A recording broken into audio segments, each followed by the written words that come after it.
We are going live. We are live. Greetings, everybody. Peace and blessings. Haki Ami here, the Success Scholar. Thank you for joining in, President of Teaching Artists Institute. We are excited to launch our send-off. We will be leaving and joining on an Ujamaa tour to Tanzania, Kenya, and Rwanda. And I'm going to bring on several individuals that's going to join me here today. But we have Mama Ade that's going to offer us an opening, libations and welcome and send off in a proper way. So, Mama Ade, Thai elder, I hope, let me see, I tried to add you. Let me know if you can unmute your photo, video. If not video, just. Can you hear me? I hear you. Okay. Awesome. Yes. Okay. All right. Well, I'm Mama Ade. Greetings, everyone. So I just wanted to offer greetings. See you, lovely. I see you. I just wanted to offer a prayer of thanksgiving. That we're able to come together, that we're able to travel. Travel is one of the best educations you could possibly have. And so we thank you, God, Mother, Father, God, for the ability to travel, to see new places, to experience new things. Mother, Father, God, we ask that your presence be with us as we travel from one place to another. We ask for your traveling mercy. We ask for peace. We ask for protection. We ask for the love of one another to go before us and to follow behind us, so that each one will reach one and each one will teach one and each one will heal one. And we will all have a wonderful, wonderful experience. Keep us safe in our bodies, in our minds, and in our spirits. We thank you for each and every even know about. We thank you and we ask that even when we don't know what to do, we do the right thing. Even when we don't know what to say, we say the right thing. And we thank you for all of your gifts, for all of your talents that you have given us. We thank you. We thank you. We thank you. And we're humbled by knowing that we are your children. We thank you, Mother, Father, God. Ashe. Ashe. Ashe, beautiful. Thank you. So we have some wonderful guests that are joining us that will be traveling with us this year. And I will start by having Sister Swatara joining us, and she had the vision, she and Kim Poole, to put together the Ujamaa investment tour. So we are excited about that. And then we have Sister Anastasia from the Netherlands on so far. So we're excited about that. We have a few others joining us as well.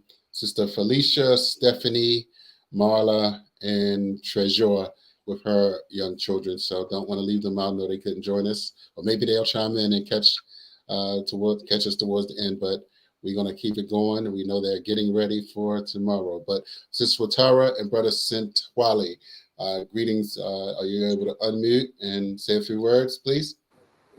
Yes, of course. Yes, definitely want to add to the spirit of gratitude right now to you all for holding space and partnering with us and believing in us and our vision for an abundant Black future and our people reclaiming the continent and our space here and place here, and not just talking about our love for Africa or being African-centered as an ideology, but making the ideology a reality, coming here, putting our feet on the ground, integrating culturally and holistically, and giving back to the communities here, in the way that we can, that does not perpetuate a spirit of dependency, but rather empowers the people, instilling in them all that we know and all that we've learned and the best part of ourselves coming up in an African-centered lifestyle in the States. And so, we have a very unique ability that is joined with a very unique responsibility. And so this investment tour is just a manifestation of that. Yeah, we look forward to seeing everybody. We're doing good work. We're bridging the gap, connecting people and communities, doing our best to set a good example that not only can be followed, but will make our descendants proud of us, and our ancestors as well. We all coming together for a purpose that's higher than any individual, and we doing our best to be the people that can see the future as the vanguard and make sure that we are part of that heavy endeavor. For sure. And I'm just excited to see everybody too. I mean, we came over here, we tried to talk family into coming with us right away. And, some people was like, yeah, we coming. And some people was like, oh, Africa is so far away and we're never going to see you again. And like really mourned us in front of our faces because we were coming here. But now some of the tour participants are actual family of mine. And so I'm just happy to be able to show them, some of what we've done and what we plan to do firsthand on the ground, and see what ideas and visions and dreams they have for themselves and assist them in manifesting those. So yeah, it's just, I'm full. Beautiful, beautiful. Yes, indeed, indeed. And I'm sorry, and I did not add Brother Kareem as well to the list of attendees, and we're excited about that. And we have our youngest ever traveler, a 2-year-old and a 6-year-old, who will be along with Sister Treasure. So we're grateful for that. Y'all gonna have y'all work cut out for us, right? Thai baby Salama will be there too. So beautiful, beautiful, beautiful. Yeah. All right. Yes. So Sister Anastasia is from the Netherlands, our first person from Europe to travel, and they do things different in Europe. That's working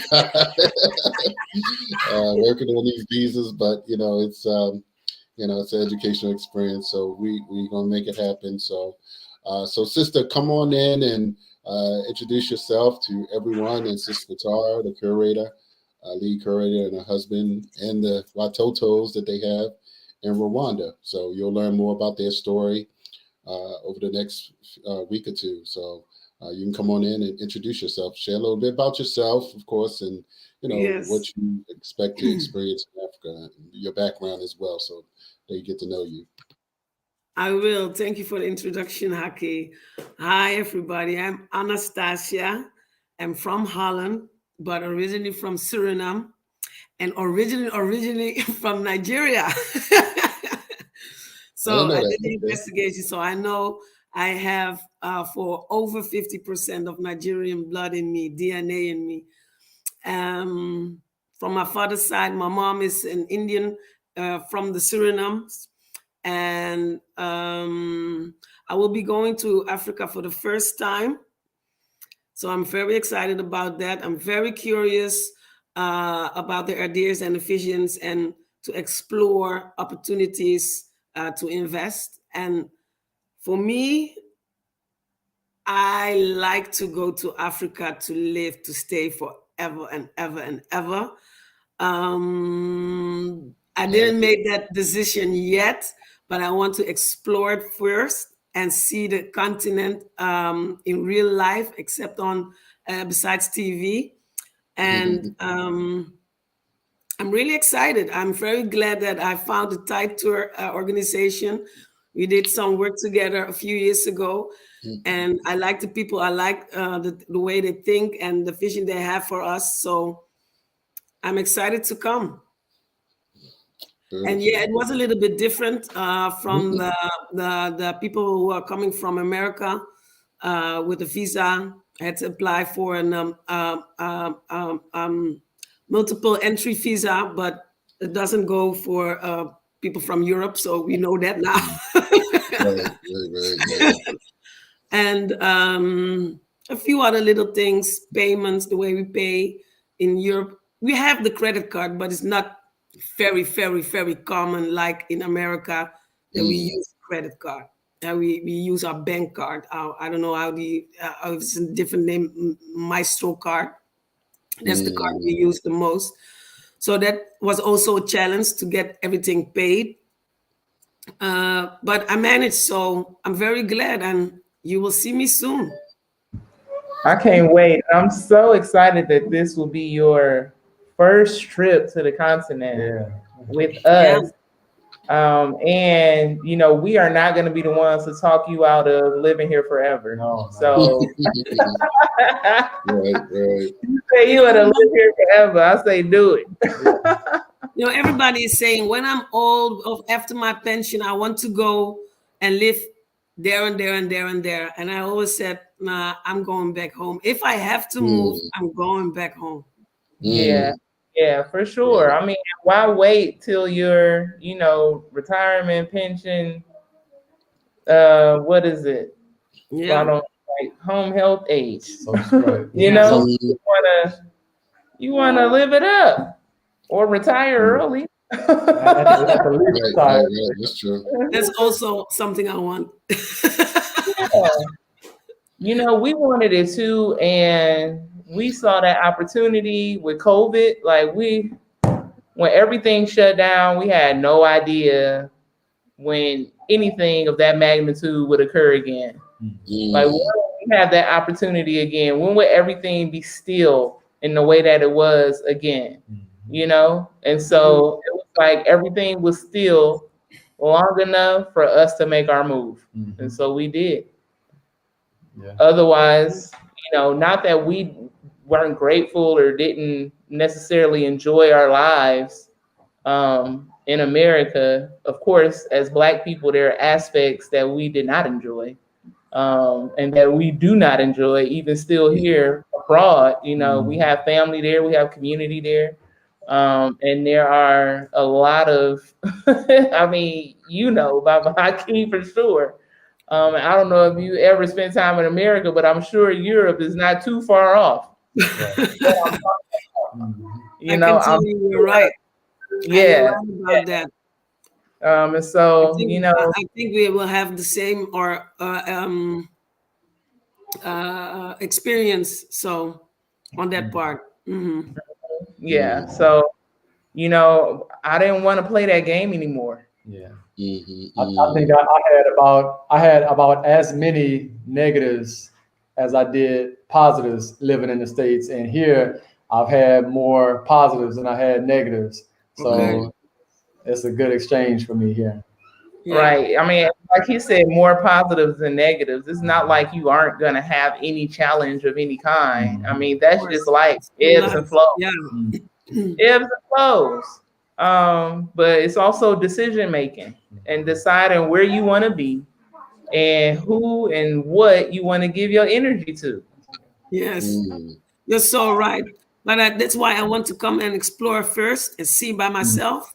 Because when I go back home to my country where I was born, Suriname, South America, I feel so free. I feel so content with less than I have here. Here in Europe, I have the feeling that I'm competing with myself, my neighbors, my everything. It's just one big competition, and I'm not getting very happy about that.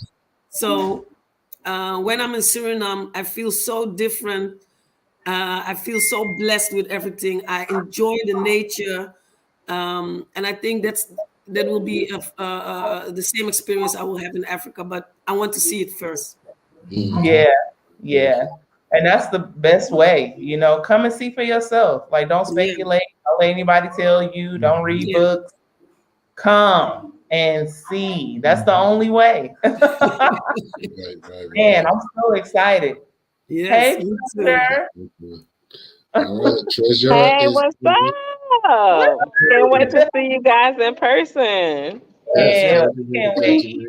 I'm so excited. And you coming with the babies. We representing for the mamas. Travel with your children. Travel with Travel with your the children. children. I don't Oh care yeah, how you taught me that.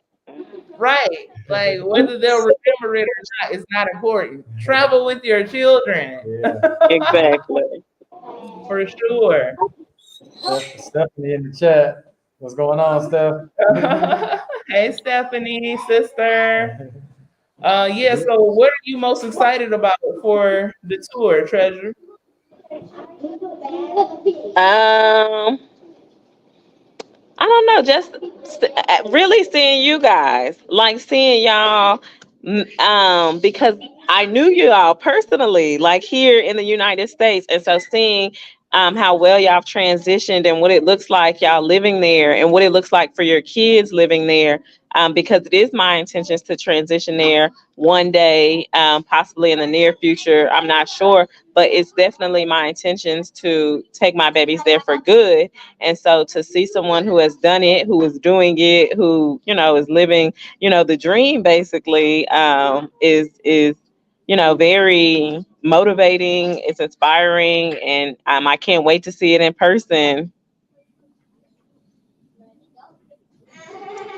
I can't hear Trying to, nothing. okay, I was Oh, trying to it was a little delay, but yeah, we can't wait to host you in person. Yeah.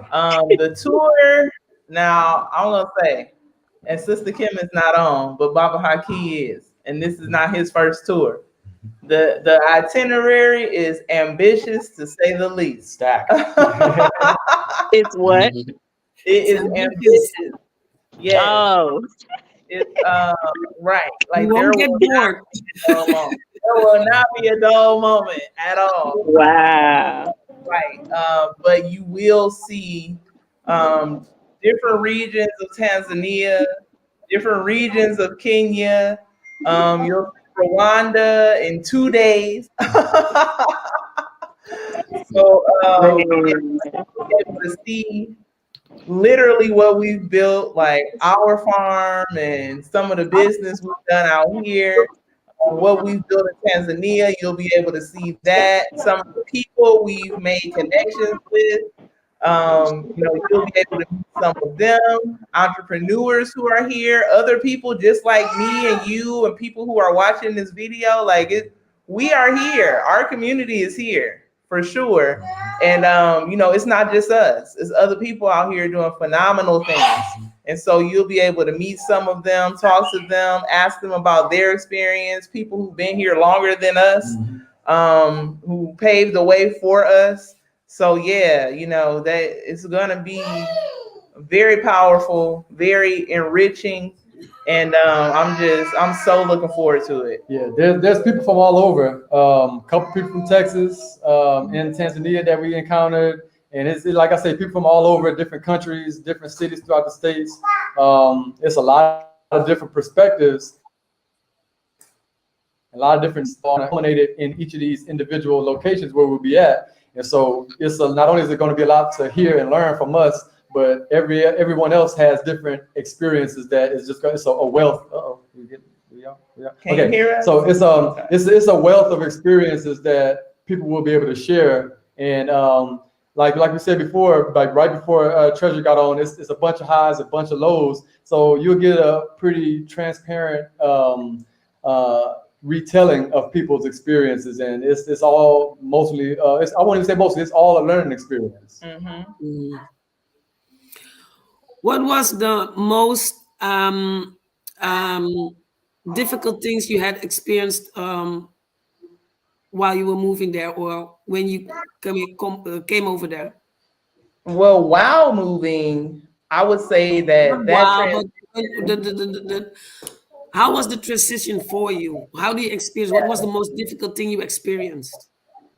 So as far as difficulty, I say this all the time. Like they technically work for our company, but they're family now, like mentees, whatever you want to call them. And they often say to me or Baba, like, it doesn't seem like you're afraid of anything or like you're fearless. You don't fear anything or anyone. Or we'll talk like, we'll see the president's convoy going down the road and we'll say like, oh, we'll talk to him someday, or we'll talk like that, you know. And it was like, it just seems like you think you can do anything, and you know, you're not fearful, right? And we're like, well, we can, and we aren't fearful. And any challenge we've experienced over here, whether that be corruption, because anybody you talk to about Africa is going to tell you about corruption. Yes. It's a real thing. It exists.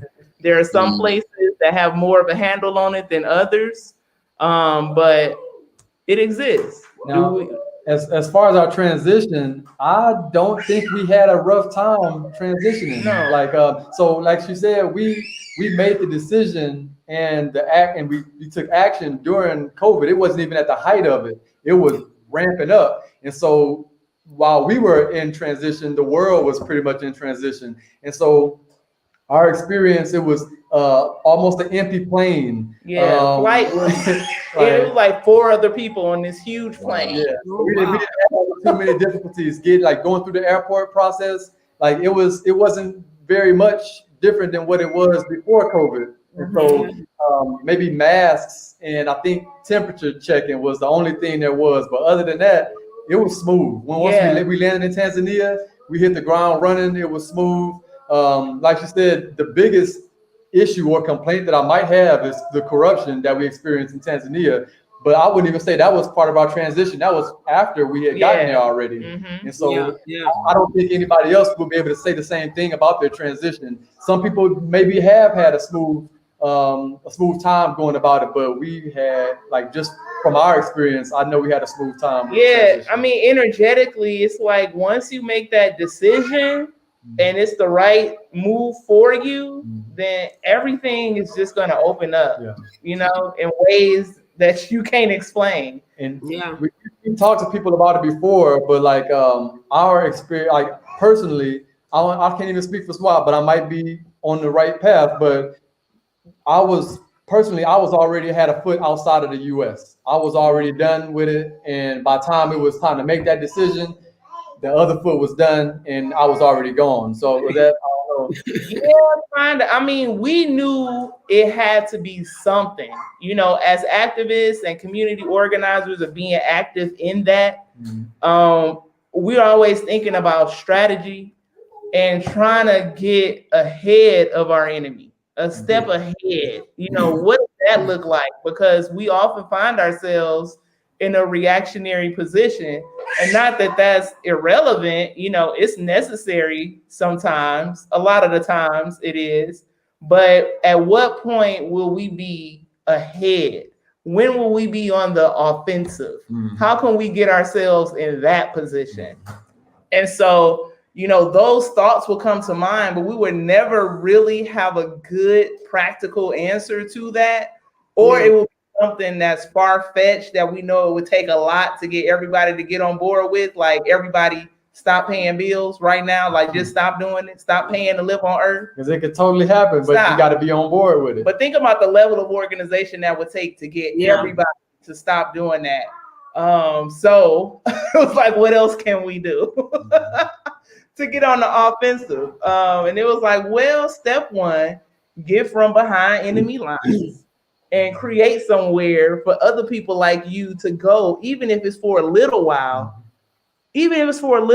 some refuge to recalibrate in a way that they'll never be able to in the belly of the beast.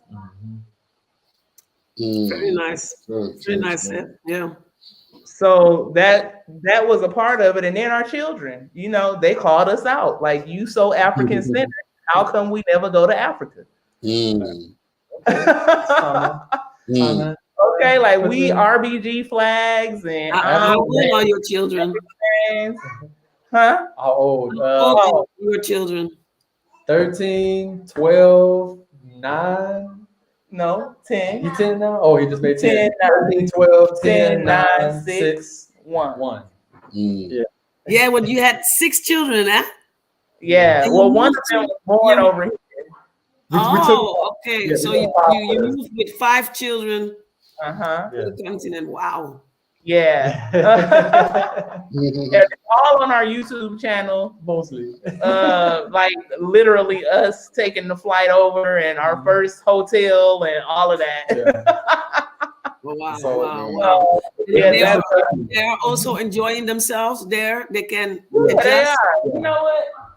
And we made the transition with them. What is this? 3 years ago now. So none of them were mid-teens or late teens to be able to say, "Oh, I want to go back," or "I want this or that." Mm. So they were on board with it already, and still very much children in the sense that Yeah. if it's time for us to make a decision, they gotta move with that decision. So Yeah. this is Okay, the but- mod, and this Hi, is hi. well, you You can have beautiful yourself, children. but tell them a little bit about your experience and how you feel living here or living in Tanzania and here, and just the transition, Saeed, how it's been for you. Salil. Where's Solly Wally? Jalil, they said, "Is that Jalil's mom?" Yes. Where's Solly Wally? Oh, Jalil. Saeed, Salil, let's go. Anybody can go. Go ahead, Samir. Go ahead, talk. You go first. What? They still children, y'all. Okay. Your experience living here, how you like it. I mean, I like it, but like But what? it wasn't what I expected it to be. It was like it's a lot more what I expected it to be. Oh, it exceeded your I thought it was gonna expectations. be like a lot like smaller, like less population. He thought it was going to be a lower population. Ah, Oh, he said it exceeded his expectations. Who else? yeah. How's the children there? Like, I mean, do they go to school? You homeschool, obviously, right? Yes, we homeschool, Okay. Holy Academy. Right. But do the other children, like, they have like other activities with other groups of children there? You want to talk about other activities with other groups of children? You on camera? Say something. Expect children to go? What do you So- do in your free time? Please speak up. Before Come y'all hear them, we generally have to create the avenues for the children to have something to get into, because Answer. it's not that there aren't activities, but for our children, we because we're homeschooling, we have to make things happen for them, Yeah. and we normally end up tying other children in the community into the activities that we have for our children. So y'all go ahead and Like speak up. what? What's something that you've done that was with all the children? Academy, I can say. We didn't go to Awesome Games this month, so we should just stop doing. Oh, no. Oh, we ain't got to do We nothing did else. the coding classes. We do coding classes and soccer with the kids in the village and other stuff. What other stuff? What did you do yesterday? Come on, say something. My birthday, early birthday. Oh, what? Yesterday was your birthday. My early one. My actual birthday is on Thursday. Her birthday is Thursday. Happy birthday. Happy birthday. Yeah. Right. Yesterday, my Yeah. sister had a birthday. That's why. Ah. Come on, somebody. It's say so something. nice. And what about the food? Do you like the food or? What, Marty? Do you like? We went to a whole buffet. Uh-huh. The food is really good here. What's your favorite food here? Oh, that's a really, really hard. Really Hmm? hard. Okay. He said that's Speak a hard up. Oh, okay, so top 3. Actually, mine is I would go with The third one is I'll go with chichimai. Chipsy Mayai, that's the national food of Tanzania. I'm going Second with, one? I'm going with Vitumbua. That is the top one. Vitumbua. That is the The best. second one will be Gypsy. Okay. Oh, Come on, First one is Saeed. This is Little our oldest. but I can see you don't miss McDonald's.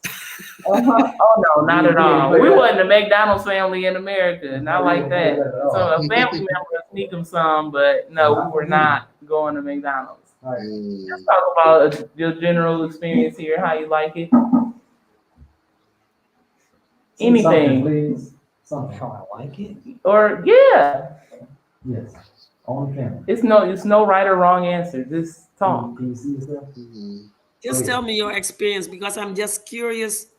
How do you experience the whole situation and the transition to from America to Africa?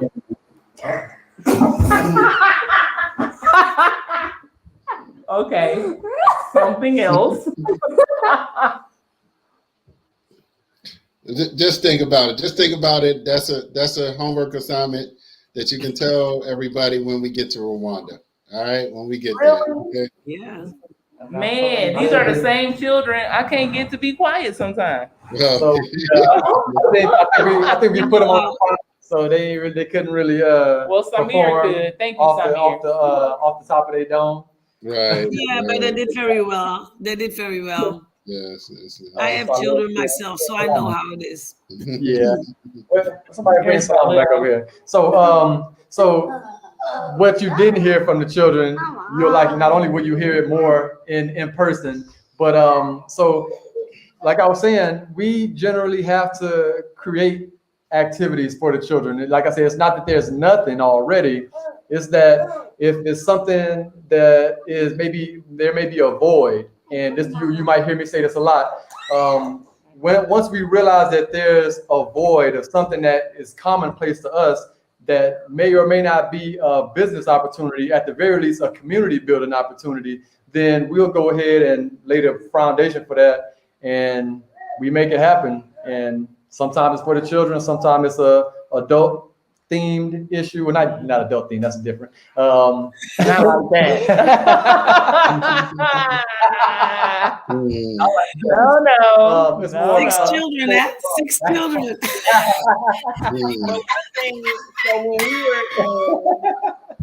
So when we were in Tanzania, there wasn't like, there was a diaspora group, but it was mostly adults or people without children who would get together. And so once we got connected with other families, we were like, let's officially make a group out here so that we can organize ourselves in some way to do events or meetups, etc.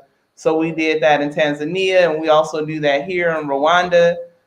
We meet up around twice a month with the community here. It's a pretty large community of families that relocated here from other parts of the continent or other parts of the diaspora at large.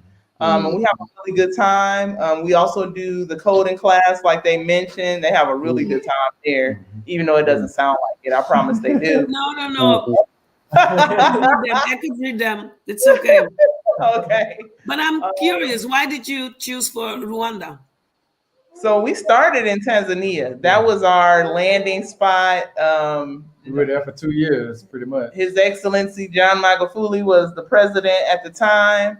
And we say, he opened the way for us because we didn't have to do like any testing or anything to go there. And it was the only continent in Africa, only country in Africa that didn't require anything for us to come. And so we say Tanzania chose us. So that's where we went, because it was really, us looking at the map, like, where you want to go? So I'm glad that it brought us to East Africa, because so many people go west and don't go any further. So I'm glad that we're based in East, and if we want to go west, north, south, we can, central, we can do that. But I didn't want to go west and then get stuck, especially somewhere that is so modeled after Western culture. I'm okay. Like I come get the Afro version of America. I don't Yeah. want that. Yeah. So I'm glad the path organically took us this way, and we want to explore. You know, we don't necessarily see ourselves tied down to one place per se.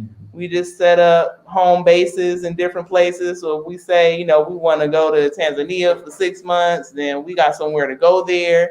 Or if we want to go to Rwanda for 6 months, we got somewhere to go there. So as many places as we can have that kind of setup, then that would be conducive for us and our lifestyle and them, because they children, you know, awkward children and teens now, but they'll be adults really soon, you know. And one of them might say, you know, can I go stay in the house over here and live there? Like, yeah, you can. You can. And No. we, like she said, we landed in Tanzania first. We were there for pretty much 2 years, and then our visas were about to expire, and so we either had to make the decision to renew visas there, go through the whole process, or see what Rwanda had to offer. And we had already made contact with a sister named Jay. You'll likely get in. Everybody will get introduced to Jay when we get to Rwanda. But we actually knew Jay from being in Houston, and like, you know, fast friends like we normally do. And she moved to Dubai for work, and then eventually came to Rwanda. Right. And so things kind of worked out timing wise really well.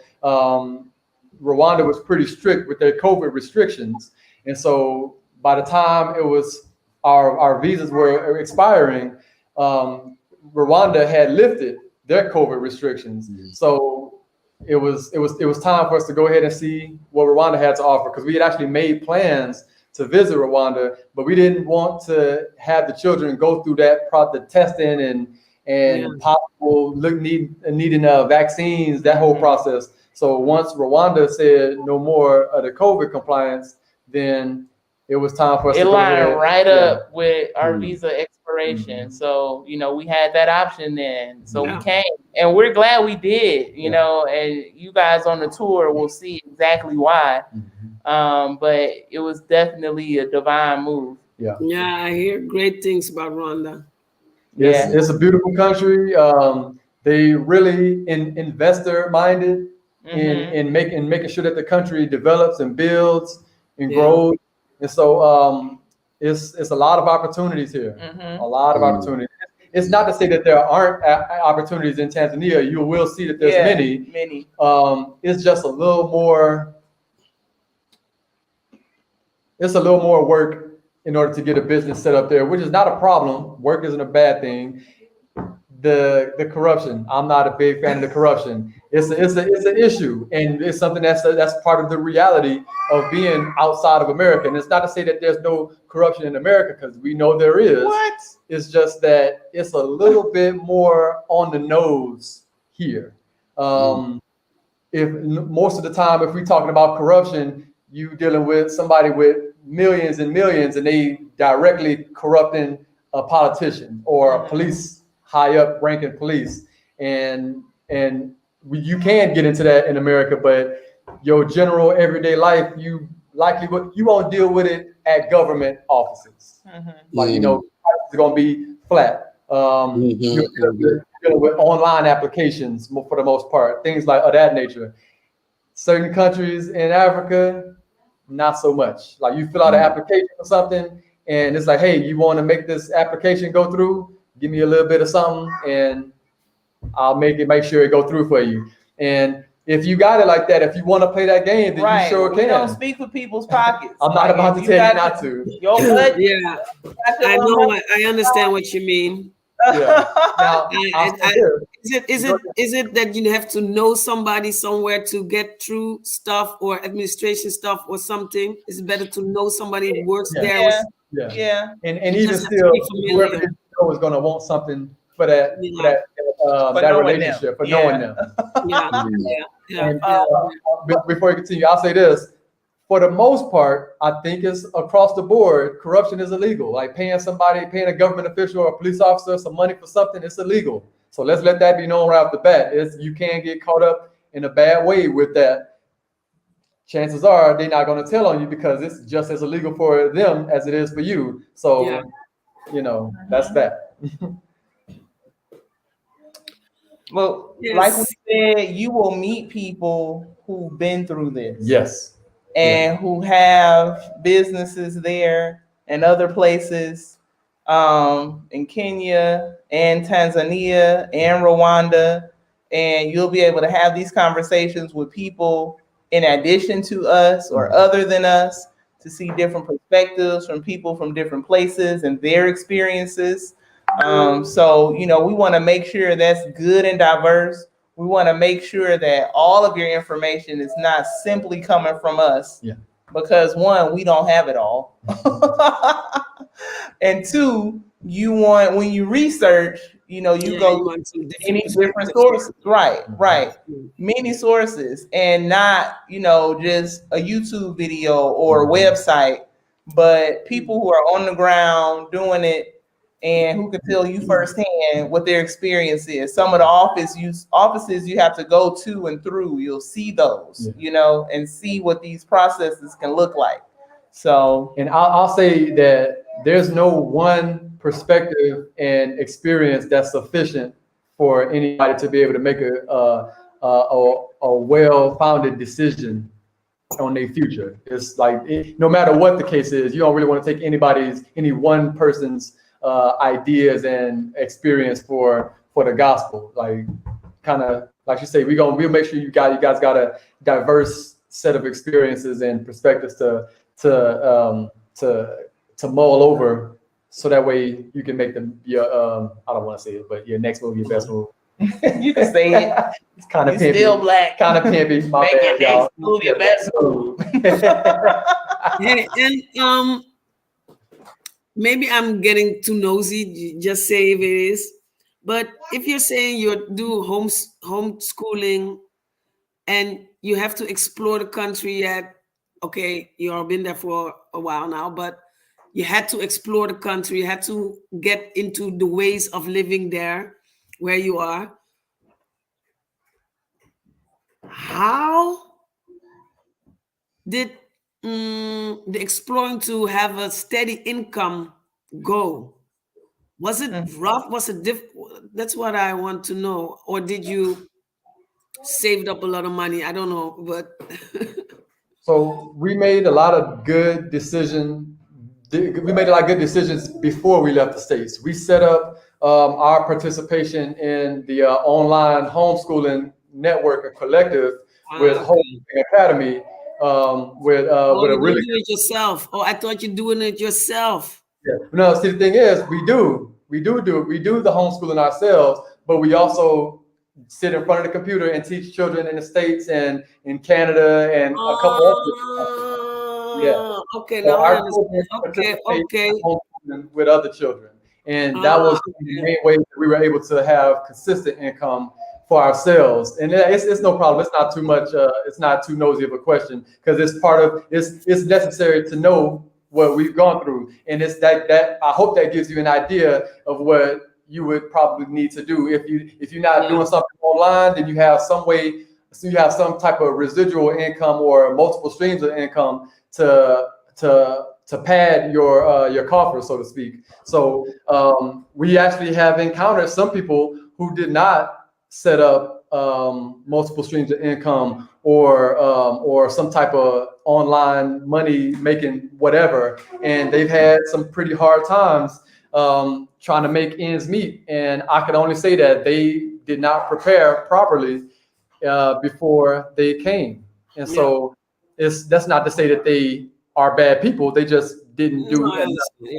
They didn't do enough. And so a lot of people, they didn't do enough due diligence or enough research for what it meant to leave the state. They had a bad experience, and a lot of people would blame their bad experience on the country where they landed, as opposed to their decision-making process, just being simple about it. And so some people, they would trash the country that they landed in. They'll have a lot of bad things to say, and they might even have a lot of bad things to say about the community that they engage with. and they would go to another country, and we would see how that goes for them there. Some people had to completely stop being, had to end their journey in Africa and go back to the States, and that's okay. I wouldn't say that that's any type of failure on their part. That's just that they made a decision to no longer deal with this set of challenges. Because I've said it before to people that leaving the States, it wasn't that we were trying to escape from white supremacy and like that. There's no escape from it. You just got to end it straight up. The issue is that we needed a different set of challenges. Some of the challenges were insurmountable in the United States because it would have taken more than a community effort. It would have taken everybody, and that's not just the Black people. It would have taken everybody to realize that, oh, it's not you versus you versus you. It's us versus them. Whatever that may mean to you, but I think you have an understanding of what I mean when I say it's us versus them. So some people took it upon themselves to say, hey, that's enough Africa for me. I'm gonna go back to the States.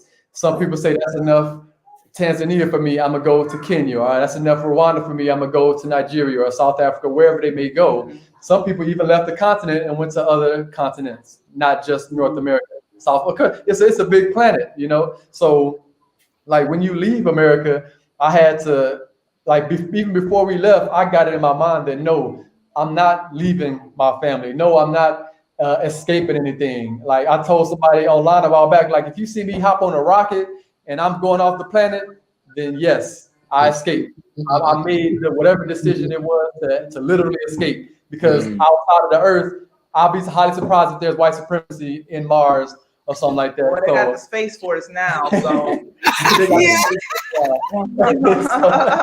but like the moves that we're making now is to make sure that people have options. You know, like I've said it before in another interview, and I think even in a video of ours. But I would have loved for there to been us here when we came, because we were kind of playing it by ear. We were on our own. We eventually got into the communities that were here, but for a lot of it, we had to figure things out on our own. Yeah. And so I think with us being here already, there not only is there a wealth of knowledge from us, but we've made connections that everybody else can benefit from. I'll say two things. Like any challenge we've had to deal with here, this is number one, has paled in comparison to the challenges we face in America. Like I don't walk around fearing for my life or what somebody or a police officer is going to do, or the decision somebody is going to make based on what I look like or speak like or any of that. I don't fear for my sons growing up and them wanting to leave the house or having to sit them down and have heart to heart about what to do if they run into certain kinds of people or police officers somewhere or et cetera. You know, I don't think about people directly plotting against me and my people, our development and moving forward, progression. Yeah. So, you know, that being absent, it doesn't make sense to me for us to give so much to the culture of a place, so much to their economy, so much to their history, and simultaneously have to fear for our lives. Like that doesn't make sense to me. Yeah. They are not worthy of everything we give. So that's number one.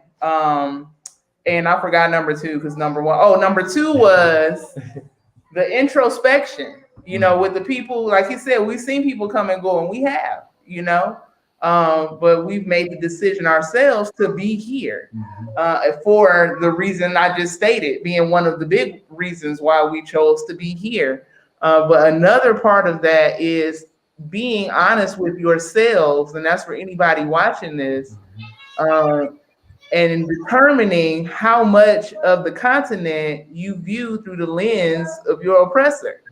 How many of your thoughts about Africa are original to you? Yeah. You know, how many of your expectations or requirements for life and livelihood are originally from you? Or are you needing something that is in pursuit of that which is not yours? Yeah. Not your idea, not your way of life, not in conjunction with nature or spirit, just a complete departure of that. But that, for me, that's learned behavior.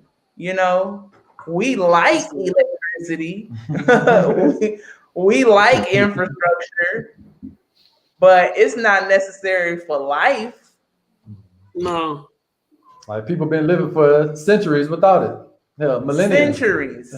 And so, some people are going to respond a certain way if there's a power outage. And power outages do happen in other parts of the world outside of Europe and America. And people who are, especially in America, they don't realize that. A lot of people don't realize this life outside of America and other people live other places.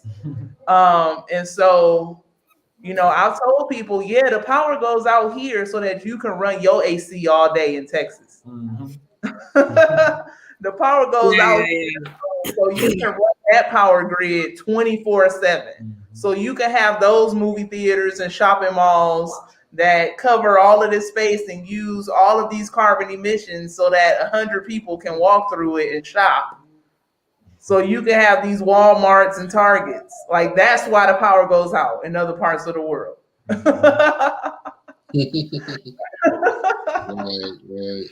Right. Yeah, but people don't think about that. And so, some people are just going to respond a certain way, like, oh my God, the power's out. No, I won't say I'm used to that, but I have no, seen not my you. part. I have Not seen my part because of my birth country, Suriname. We have the big, how do you say it, rainforest, and we have all those things you were just explaining also. But like I was saying, I feel so free. I feel so one with nature. I feel so content being and surrounded with my own black people. I can describe the feeling. I feel my best when I'm there. So I'm really I'm excited to experience how it is when I will be in Africa. Yes. I'm excited because for you. because I think it will be more intense than what I was feeling in Suriname. Possibly. I haven't been to Never been. Suriname. I haven't been to Suriname. I do know that Good, you should. Such a nice country. I'm looking forward to traveling as much as possible, really. I Well, we know can for set sure. something up, and I will guide you in Suriname. Yes, Let's do I that. would, I would love that. I would love that. Oh, So I know for sure, from my perspective, leaving the States and coming here, it was a bit of a culture shock, only in the sense that I okay, so I'll say it like this. It was a culture shock because not only did I spend all of my 30 something years there, but coming here, I had to deal with not having to deal with white folks, but having to deal with people who look like me, still seeing me as something different.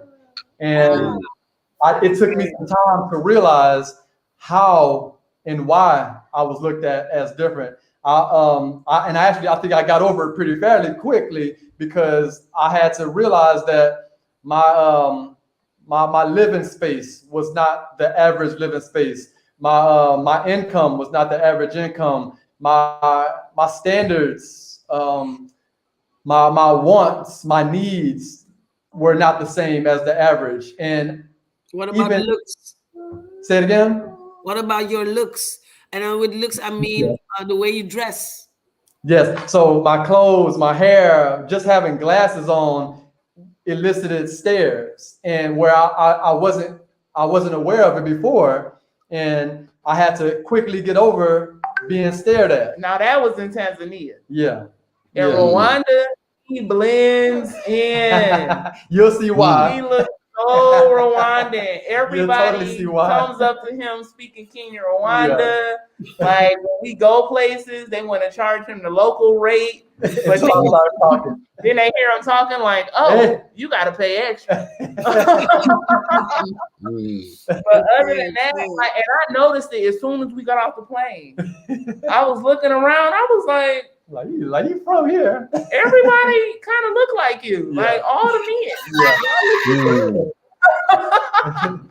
You'll See for sure. His sister Mm. came and visited Tanzania, and when I told her that, she said, "Oh, the girls in Tanzania thought I was from Rwanda. They look just alike." Really? So Wow. yeah, for sure. Yeah. But coming Wow. here, for me, it's absolutely nothing wrong with coming here and blending in. Oh, not at all. Just blend Ain't in, nothing wrong with that. learn the language, and blend. Like today, a Bible started speaking to me, and I wanted so bad to speak back to him because he just, in his whole heart, thought I was from here. And I was like, I can't, I just didn't say anything. Are you taking lessons are you taking lessons to learn the language? Yeah, so our children take Kenya Rwanda lessons twice a week I guess they get like 7 hours of practice a week for Kenya Rwanda. Kiswahili, I learned that. Like, I was like, no, we're not about to play this game. When we made the decision to go, I looked at what language was spoken widely in East Africa. It was Kiswahili, and I immediately started studying. So now I actually teach it at Whole Living Academy, and I speak it every day. Like, I need it every day here. Even in Rwanda. In the 3 years you were moved, you started in America, and now you're speaking Swahili fluently. Yes. Oh, wow. I still, it's learning a language. Of course, I still learn new stuff every day because it's a whole language. That's a lot of words. Yeah. For me, I liken it to a slow download. It takes time for me to grasp another language. So I actually studied Kiswahili a little bit. I think I have like functional Kiswahili. Like if I need something, I know how to get it. I know how to ask for it. I know how to find my way if I need to ask somebody for help. Conversational, I don't have that. Kenya Rwanda I would say it's difficult. Of course, the locals are going to say, oh, it's easy to learn, but Kenya Rwanda is not an easy language to learn. There are parallels with Kiswahili, but those parallels diverge very quickly. So you might hear me speaking some fairly uncommonly spoken words in English, and I think that's why it's kind of difficult for me to learn Kiswahili and Kenya Rwanda so much, because I actually took some time like getting into the legal field in America, like, and that really right as we were I was really getting ready about to take the steps to go into it, COVID jumped off. And so I just kind of left that alone. But even learning the legal language, like in order to be a lawyer, you got to be able to speak that language. And so I was filling my head with all of those different things, and it's a lot. It's learning the language. So like I say, it's a slow download for me learning Kiswahili and Kenya Rwanda, but I take my time with it. I don't really know another way to operate with it. So SWAT is, I won't say fluent, but speaks it really well. Proficient to a point. When people ask, I say like 75 or 80% proficiency. So I get really far. I can hear it. I can speak it. I think that what I speak it's either like super proper or broken to a sense. Like it's easier ways to say what I say. But that doesn't mean I'm not saying it. I realize that I can understand it a little bit better. Well, I can understand it a lot better than I can speak it. So if I'm sitting around people speaking Kiswahili and they talking about me, they likely won't realize that I know to some degree. You were talking, but you can tell them something. I can tell them something a little bit, enough for you to greet people and hold a short conversation. We'll teach you that. Yeah, greetings. Nice. one Swahili lesson here in Holland. Ah. Wow. But I liked it, so I have to make time to follow a course and really learn the language. But I liked it very much. Yeah. But what language do they speak there? In Holland, Uh-huh. Dutch. Dutch. Do Okay. you speak Dutch? Yeah, I speak Dutch. Okay. I speak Dutch. Here in Holland, they speak Dutch, English, and German. Ah, okay. Okay. Those are the most common languages they speak. It Okay. gets nice and cold there too, huh? Yeah, but we also have the hot, warm summer, so it's Yeah. in different times, different weather. Okay. I know we talked a lot about Bahaki. I don't know No, if it's this all good. But an hour long. But how about the weather? Now we're talking about the weather. How is the weather? Because I know Oh, it's before it's warm, but what about rain? Something like that. What is it? What is it like? so right now in Rwanda, they liken weather in Rwanda to California, like in Kigali where we are. We're right outside of Kigali, but I mean, we've been here a year now and I haven't felt a winter or anything near a winter. It's either rainy season or dry season. But even during rainy season, like when it wasn't raining, our children would still go swimming during the day. So it never got cold. Whereas in Arusha, we lived in Arusha in Tanzania, which is like an hour away from Kilimanjaro at the foot of Mount Meru. And it got cool there. It did. Like it was a winter.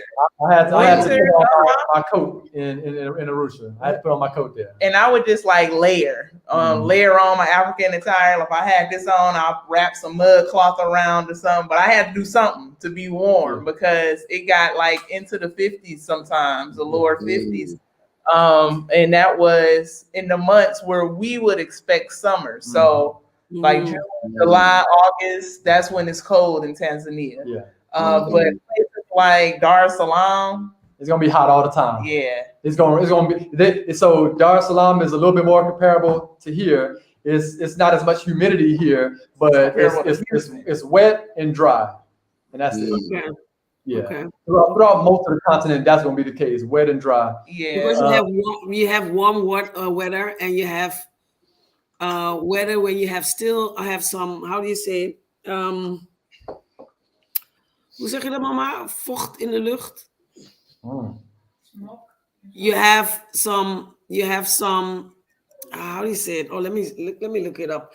Because let me say this: we have when I go to Suriname, it's warm, but it's also humid. It's like it takes on you. It's so warm, you get very clock. Yeah. That's like Houston. All that moisture in the air, a lot of humidity. Yeah, moisture in the air, moisture. Yeah. So that's the same as Dar es Salaam. Dar es Salaam reminded me of Houston a lot. We got off the plane in Dar es Salaam and it totally felt like we was back in Texas. The only difference was the air quality. It was a cleaner inhale and exhale, but it was still very. Now in Arusha, the houses and facilities didn't have like central air or air conditioning, even like a window unit, because you didn't really need it.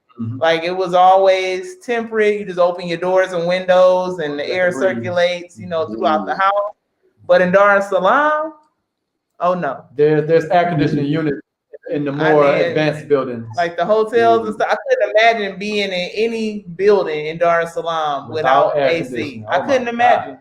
I couldn't imagine. Not for too long, at least. No, like I need to get outside where it's just as hot. For sure. Okay. Okay. Yeah. So, if anything, I would say pack a jacket. Like you don't have to bring a winter coat, but a jacket, you should be okay. Whatever you wear in the rain. Yeah. All right, everyone. So thank you all for joining. This is going to be an amazing experience. And shout out to Stephanie and Marla and Kareem. And Treasure is here still. So we thank you, Sister Treasure, for joining us. We appreciate you. very much, and for Sister Kim, and thank Mama Ade for doing the libations. So Yes, sure. see you all. Enjoy your evening, and I'll see y'all in a couple days. Yes. Yeah. all right, have a good night. Good night, everybody. Good evening. Bye bye. Good evening. Thank you. Bye.